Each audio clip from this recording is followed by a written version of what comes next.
அஸ்ஸலாமு அலைக்கும் friends, welcome to Nafisa cooking of yours. இன்றைக்கி வந்து முருங்கைக்காய் இலையில் வந்து எப்படி பொடி செய்கிறதுன்னு பார்க்கலாம் வாங்க ஃப்ரெண்ட்ஸ். இது ஹெல்த்தியாகவும் டேஸ்டியாகவும் இருக்கும். நானே வீட்டில் 2-3 வாட்டி செஞ்சுருக்கேன். சூப்பராக இருக்குது டேஸ்ட்டு. இது நல்லா வந்து வறுத்துட்டு அது நல்லா காஞ்ச பின்னாடி அதுக்கப்புறமா வந்து இதோட இன்க்ரீடியன்ட்ஸ் எல்லாம் போட்டுக்கலாம். சூப்பராக இருக்கும் டேஸ்ட்டு. புளி சாதத்தோட இது நல்லா இருக்குது. அதுக்கப்புறமா வந்து உளுந்து ஒரு 2 டீஸ்பூனு, அதுக்கப்புறமா கடலைப்பருப்பு வந்து 2 டீஸ்பூனு, அதுக்கப்புறமா கொஞ்சோண்டு வெந்தயம், அதுக்கப்புறமா வந்து ஜீரா 2 டேபிள் ஸ்பூன். இது எல்லாமே நல்லா வறுத்துக்கலாம். அதுக்கப்புறமா வந்து மிளகு ஒரு டேபிள் ஸ்பூன் போட்டிருக்கேன். அதுக்கப்புறமா வந்து இதிலே வந்து காஞ்ச மிளகாய் வந்து நான் ஒரு 8 எடுத்திருக்கேன். இது எல்லாமே நல்லா சும்மா ரோஸ்ட்டாக பண்ணிக்கலாம். லைட்டாக வறுத்தினாவே போதும். இது சூப்பராக இருக்கும் டேஸ்ட்டு. நீங்கள் செஞ்சு பாருங்கள் ஃப்ரெண்ட்ஸ். நீங்கள் புளி சாதம், எலுமிச்சம்பழ சாதம் அதெல்லாம் செய்கிறத விட இது வந்து ரொம்ப டேஸ்ட்டாக இருக்கும். உங்களுக்கு இந்த மழை காலத்தில் வந்து உங்களுக்கு வந்து இது ஹெல்த்தியாகவும் இருக்கும். நீங்கள் செஞ்சு பார்த்துட்டு எனக்கு கமெண்ட் பண்ணுங்கள் ஃப்ரெண்ட்ஸ். அதுக்கப்புறமா நான் கொஞ்சம் புளி எடுத்திருக்கேன். அதுவும் வந்து இதுலேயே வந்து நல்லா போட்டு வறுத்துக்கலாம். அப்போ தான் அது வந்து கடாய்க்கு ஒட்டாது. அது தனியாக போட்டிங்கனாக்கா அது எல்லாமே கடாய்க்கே ஒட்டிடும். கொஞ்சம் லைட்டாக அந்த ஈரத்தன்மை போச்சுனாக்கா போதும் இதோட புளியோட இது. அதனால் வந்து லைட்டாகவே வறுத்துக்கலாம். பாருங்கள் ஃப்ரெண்ட்ஸ், இந்த ஸ்டேஜில் வந்து நான் இறக்கிடுறேன் இது. அதுக்கப்புறமா வந்து அது எல்லாமே எடுத்துட்டேன். அதுக்கப்புறமா பூண்டு அது வந்து ஒரு கைப்பிடி அளவுக்கு எடுத்துருக்கேன்.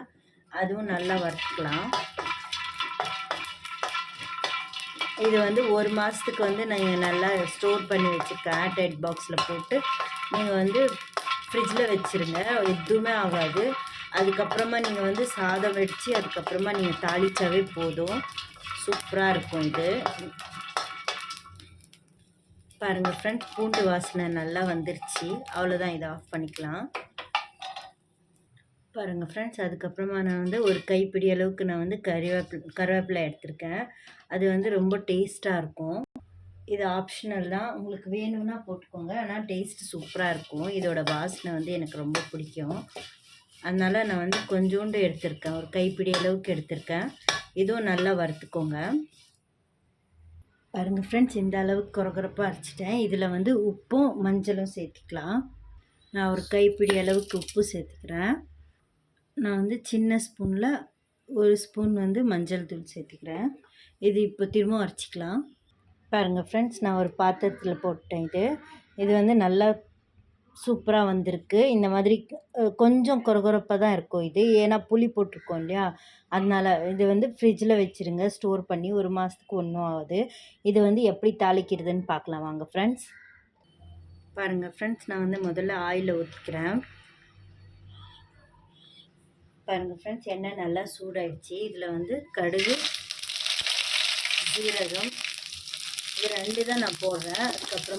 அதுக்கப்புறமா டேஸ்ட்டுக்காக நான் வந்து ஒரு கைப்பிடி அளவுக்கு நான் வந்து வேர்க்கடலை போடுறேன், கொஞ்சம் கருவேப்பிலை போடுறேன். இது எல்லாமே நல்லா வந்து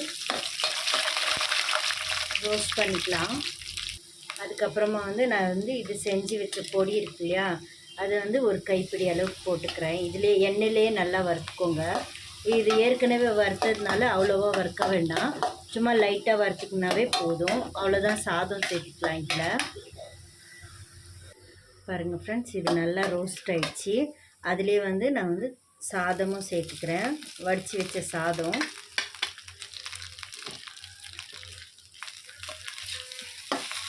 இதுவும் நல்லா சேர்த்துட்டு அதுக்கப்புறமா வந்து நீங்கள் சாப்பிட்டு பாருங்கள். சுட சுட சூப்பராக இருக்கும். நெய் எதுவுமே தேவையில்லை இதுக்கு, அவ்வளோ டேஸ்ட்டாக இருக்கும். நீங்கள் ஒரு வாட்டி செஞ்சுட்டு எனக்கு வந்து கமெண்ட் பண்ணுங்கள் ஃப்ரெண்ட்ஸ், எப்படி இருக்குன்னு. இது வந்து புளி சாதத்தை விட சூப்பராக இருக்கும். பாருங்கள் ஃப்ரெண்ட்ஸ், சுட சுட முருங்கைக்கீரை சாதம் ரெடி ஆகிடுச்சு. நீங்கள் இந்த மாதிரி செஞ்சு பார்த்துட்டு எனக்கு கண்டிப்பாக கமெண்ட் பண்ணுங்கள் ஃப்ரெண்ட்ஸ். இது வந்து சூப்பராக இருக்கும், டேஸ்ட்டாக இருக்கும். நீங்கள் வந்து ஈஸியாகவும் செஞ்சிடலாம். இது செஞ்சு வச்சுட்டிங்கனாக்கா உங்களுக்கு வந்து ஈஸியாக செய்கிறதுக்கு வந்து காலையிலே எழுந்திரிச்சு வந்து சாதம் மட்டும் வடிச்சிங்கனாக்கா போதும். இது வந்து 1 மாதத்துக்கு வந்து நல்லா ஸ்டோர் பண்ணி வச்சுக்கோங்க. பசங்க சாப்பிடாதவங்க கூட சாப்பிடுவாங்க. நீங்கள் செஞ்சு பார்த்துட்டு எனக்கு வந்து லைக் பண்ணுங்கள், கமெண்ட் பண்ணுங்கள் ஃப்ரெண்ட்ஸ். மறக்காமல் ஷேர் பண்ணுங்கள். அல்லாஹ் ஹாஃபிஸ் ஃப்ரெண்ட்ஸ்.